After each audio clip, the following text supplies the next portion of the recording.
ಬಂಧುಗಳೇ ನಮಸ್ಕಾರ, ನಾನು ವೀರನಗೌಡ.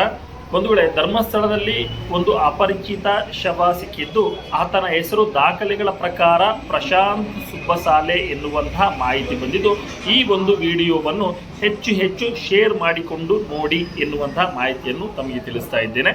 ಕಾರಣ ಏನು ಅಂತಂದರೆ, ಈ ಒಂದು ಶವದ ಪೈಕಿ ಅನುಮಾನಾಸ್ಪದ ಅಂಶಗಳು ನಮಗೆ ಸಿಕ್ಕಿರುವಂತಹ ಕಾರಣ ಈ ಒಂದು ವಿಡಿಯೋವನ್ನು ಪ್ರಶಾಂತ್ ಸುಬ್ಬಸಾಲೆ ಎನ್ನುವಂತಹ ಈ ಒಂದು ಹೆಸರು, ಸುಬ್ಬಸಾಲೆ ಎನ್ನುವಂತಹ ಹೆಸರು ಎಲ್ಲಿ ಯಾವ ಕಡೆ ಬರುತ್ತೆ ಅಲ್ಲಿಯವರೆಗೆ ತಲುಪುವಂತಹ ಕೆಲಸವನ್ನು ಮಾಡಿ ನಾವು ಮಾತನಾಡ್ತಾ ಇರುವಂತಹದ್ದು ದಾಖಲೆಗಳ ಪ್ರಕಾರ, ಗ್ರಾಮ ಪಂಚಾಯಿತಿಯ ದಾಖಲೆಯನ್ನು ಇಟ್ಟುಕೊಂಡೇ ಮಾತನಾಡ್ತಾ ಇರುವಂತಹದ್ದು.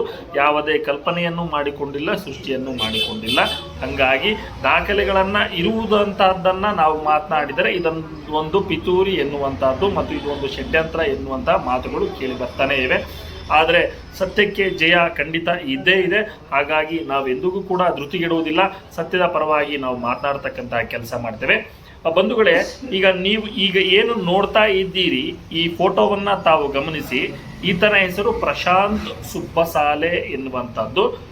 ಈತನನ್ನು ವಿಘ್ನೇಶ್ ಎಂಬುವರು ಧರ್ಮಸ್ಥಳ ಮಾಹಿತಿ ಕೇಂದ್ರದ ಪಕ್ಕ ಈತ ಅಸ್ವಸ್ಥನಾಗಿ ಅನಾರೋಗ್ಯದಿಂದ ಬಿದ್ದಿದ್ದ ಎನ್ನುವಂತಹ ಮಾಹಿತಿಯ ಮೇರೆಗೆ ಈತನನ್ನು ಬೆಳ್ತಂಗಡಿ ಸರ್ಕಾರಿ ಆಸ್ಪತ್ರೆಗೆ ದಾಖಲಿಸ್ತಾರೆ 1/10/2019 ಅಂದರೆ ಈ ಪ್ರಶಾಂತ್ ಸುಬ್ಬಸಾಲೆ ಅವರು 1/10/2019 ಧರ್ಮಸ್ಥಳಕ್ಕೆ ಬಂದಿದ್ರ ಅಥವಾ ಅದಕ್ಕಿಂತ ಮುಂಚೆ ಬಂದಿದ್ರ ಏನು ಎನ್ನುವಂತಹದ್ದು ನಮಗೆ ಗೊತ್ತಿಲ್ಲ.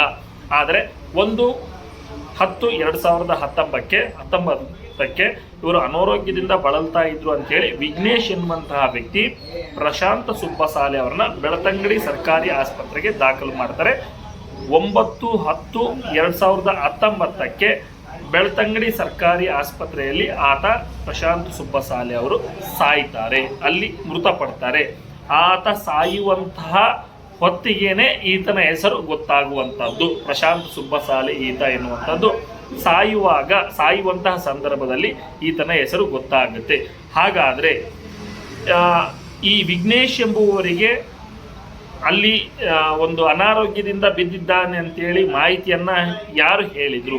ಈ ವಿಘ್ನೇಶ್ ಅನ್ನುವಂಥವರು ಯಾರು ಎನ್ನುವುದು ಗೊತ್ತಿಲ್ಲ. ತದನಂತರವಾಗಿ ಈ ವ್ಯಕ್ತಿ ಆಂಬುಲೆನ್ಸ್ಗೆ ಕರ್ಕೊಂಡು ಹೋದಲ್ಲ ಬೆಳ್ತಂಗಡಿ ಸರ್ಕಾರಿ ಆಸ್ಪತ್ರೆಗೆ, ಮತ್ತು ಆತನ ಹೆಸರು ಹೇಗೆ ಗೊತ್ತಾಯಿತು? ಈತನೂ ಕೂಡ ಆಂಬುಲೆನ್ಸ್ ಜೊತೆಗೆ ಹೋದ ಏನು ಎನ್ನುವಂಥದ್ದು ಈ ಮಾಹಿತಿ ಕೂಡ ಅದರಲ್ಲಿ ಇಲ್ಲ ಎನ್ನುವಂಥದ್ದು, ಜೊತೆಗೆ ಹೋಗಿದ್ರ ಎನ್ನುವಂಥದ್ದು.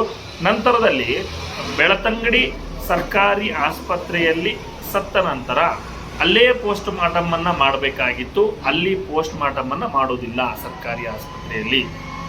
ಅದನ್ನು KS ಹೆಗ್ಗಡೆ ಆಸ್ಪತ್ರೆ, 74 ಕಿಲೋಮೀಟರ್ ದೂರ ಇರುವಂತಹ KS ಹೆಗ್ಗಡೆ ಆಸ್ಪತ್ರೆ, ನಿಟ್ಟೆ ದೇರಳಕಟ್ಟೆ ಆಸ್ಪತ್ರೆಗೆ ತಗೊಂಡು ಹೋಗ್ತಾರೆ. ಅಲ್ಲಿ ಫ್ರೀಜರ್ನಲ್ಲಿ ಅಲ್ಲಿ ಪೋಸ್ಟ್ ಮಾರ್ಟಮನ್ನು ಮಾಡಿ ಅಲ್ಲಿ ಫ್ರೀಜರ್ನಲ್ಲಿ ಇಡ್ತಕ್ಕಂಥ ಕೆಲಸ ಮಾಡ್ತಾರೆ. ಖಾಸಗಿ ಆಸ್ಪತ್ರೆಯಲ್ಲಿ ಇಡಂಗೆ ಇಲ್ಲ, ಆದರೂ ಕೂಡ ಅಲ್ಲಿ ಖಾಸಗಿ ಆಸ್ಪತ್ರೆಯಲ್ಲಿ ಫ್ರೀಜರ್ನಲ್ಲಿ ಇಡ್ತಾರೆ. ಹಬ್ಬ ಅಂದರೆ ಒಂದು ವಾರ ಇಟ್ಟುಕೊಳ್ಳಬಹುದು. ಇವರು 12 ದಿನಗಳ ಕಾಲ ಇಡ್ತಾರೆ. 12 ದಿನಗಳ ಫ್ರೀಜರ್ನ ಅಮೌಂಟನ್ನು ಯಾರು ಕೊಟ್ಟರು? ಹಾಗಾದರೆ ಸುಮ್ಮನೆ ಮಾಡ್ತಾರಾ? ಫ್ರೀಯಾಗಿ ಈ ರೀತಿಯಾದಂಥ ಸ್ಪೆಷಾಲಿಟಿ ಎಲ್ಲ ಕೊಡ್ತಾ ಬಂದ್ರ ಅನ್ನುವಂಥದ್ದನ್ನು ನೋಡಿದರೆ ಬೇರೆ ಎಲ್ಲಿಯೂ ಕೂಡ ನಾವು ಕೊಟ್ಟಿಲ್ಲ. ಈ ಒಂದು ವಿಚಾರದಲ್ಲಿ ಮಾತ್ರ ಇವರು ಇಟ್ಕೊಳ್ತಕ್ಕಂಥದ್ದು. ಹಾಗಾಗಿ ಕೆಲವೊಂದು ಅನುಮಾನಾಸ್ಪದ ಅಂಶಗಳಿದ್ದಾವೆ. ಇನ್ನೊಂದು ಪ್ರಮುಖ ಅಂಶ ಏನು ಅಂತಂದರೆ, ಈ ಪ್ರಶಾಂತ್ ಸುಬ್ಬಸಾಲೆಯವರ ಫೋಟೋವನ್ನು ಪತ್ರಿಕೆಯಲ್ಲಿ ಕೂಡ ಬಿಡುಗಡೆ ಮಾಡಲಾಗುತ್ತೆ, ಆದರೆ ಆತನ ಹೆಸರನ್ನು ಮೆನ್ಷನ್ ಮಾಡೋದಿಲ್ಲ. ಉದಯವಾಣಿ ಪತ್ರಿಕೆಯಲ್ಲಿ ಆತನ ಹೆಸರು ಕೂಡ ಬರೋದಿಲ್ಲ, ಅಪರಿಚಿತ ಶವ ಅಂತ ಬರುತ್ತೆ. ಎಲ್ಲ ಮಾಹಿತಿ ಗೊತ್ತಿದ್ದಂತಹ ಇವರಿಗೆ ಆತನ ಹೆಸರು ಗೊತ್ತಿತ್ತಲ್ವ, ಆ ಹೆಸರನ್ನಾದರೂ ಉದಯವಾಣಿ ಪತ್ರಿಕೆಗೆ ಕೊಡ್ಬೋದಾಗಿತ್ತು. ಆದರೆ ಫೋಟೋ ಕೊಡ್ತಾರೆ, ಆತನ ಹೆಸರನ್ನು ಮೆನ್ಷನ್ ಮಾಡೋದಿಲ್ಲ. ಹಾಗಾಗಿ ಇಂತಹ ಅಂಶಗಳಿಂದ ಅನುಮಾನ ಬರ್ತಾ ಇದೆ. ಹಾಗಾಗಿ ಈ ಸುಬ್ಬಸಾಲೆ ಅಂತೇಳಿ ಎಲ್ಲೆಲ್ಲಿ ಬರುತ್ತೆ ಅಲ್ಲಿವರೆಗೂ ತಲುಪುವವರೆಗೆ ಶೇರ್ ಮಾಡಿ ಎನ್ನುವಂಥದ್ದು. ಈ ತರನಾದಂತಹ ಅನೇಕ ಪ್ರಮುಖ ಅಂಶಗಳು ಕೂಡ ಇರತಕ್ಕಂಥದ್ದು. ಇನ್ನೊಂದು ಪ್ರಕರಣದಲ್ಲಿ ನೋಡಿದರೆ ಧರ್ಮಸ್ಥಳ ಹೊರಟಾಣೆಯ ಅವರು ಧರ್ಮಸ್ಥಳ ಗ್ರಾಮ ಪಂಚಾಯಿತಿಯ ಕಾರ್ಯದರ್ಶಿಗೆ ಒಂದು ಪತ್ರವನ್ನು ಬರೀತಾರೆ. ಅದರಲ್ಲಿ ಬರೀತಾರೆ, ಒಂದು ನೇತ್ರಾವತಿ ನದಿ ತೀರದಲ್ಲಿ ಒಂದು ಅಪರಿಚಿತ ಹೆಣ್ಣು ಮಗಳ ಶವ ದೊರೆತಿದೆ ಅಂತೇಳಿ ಬರೀತಾರೆ. 23/11/174 ಕಲಂ 174 CRPCಯಲ್ಲಿ ಒಂದು UDR ಕೂಡ ದಾಖಲಾಗುತ್ತೆ. ಆದರೆ ಸೋಮನಾಥ್ ನಾಯಕ್ ಅವರು ಅಂದರೆ ನಾಗರಿಕ ಸೇವಾ ಟ್ರಸ್ಟ್ನ ಸೋಮನಾಥ್ ನಾಯಕ್ ಅವರು ಕೇಳಿದಂತಹ RTI ಅರ್ಜಿಯಲ್ಲಿ ಅದೇ same 23/11 174 CRPC UDR number, same UDR ನಂಬರ್ಲಿ DR ಪ್ರಶಾಂತ್ ಎಂಬುವರ ಶವ ಸಿಕ್ಕಿದೆ ಅಂತೇಳಿ ಬರುತ್ತೆ. ಹಂಗಂದ್ರೆ ಒಂದೇ UDR ನಂಬರಲ್ಲಿ ಒಂದು ಕಡೆ ಅಪರಿಚಿತ ಹೆಣ್ಣು ಮಗಳ ಶವ ಸಿಕ್ಕಿದೆ ಅಂತೇಳಿ ಕೊಡ್ತಾರೆ, ಇನ್ನೊಂದು ಕಡೆ DR ಪ್ರಶಾಂತ್ ಅವರ ಹೆಣ ಸಿಕ್ಕಿದೆ ಅಂತೇಳಿ ಕೊಡ್ತಾರೆ. ಈ ಥರನಾದಂತಹ ಕೆಲಸಗಳು ಆಗ್ತಾನೇ ಬಂದಿದೆ. ಅದು ಧರ್ಮಸ್ಥಳದಂತಹ ಸಣ್ಣ ಗ್ರಾಮದಲ್ಲಿ ಇಷ್ಟೊಂದು ಪ್ರಕರಣಗಳು, ಇಷ್ಟೊಂದು ಲೂಪೋಲ್ಸ್ಗಳು ದಾಖಲೆಗಳಲ್ಲಿ ಇರುವಂಥದ್ದನ್ನೇ ನಾವು ಕೂಡ ಮಾತನಾಡ್ತಾ ಇರುವಂಥದ್ದು. ಬಂಧುಗಳೇ, ತಮಗೇನಿಸ್ತು ಕಮೆಂಟ್ ಮಾಡಿ. ಧನ್ಯವಾದಗಳು.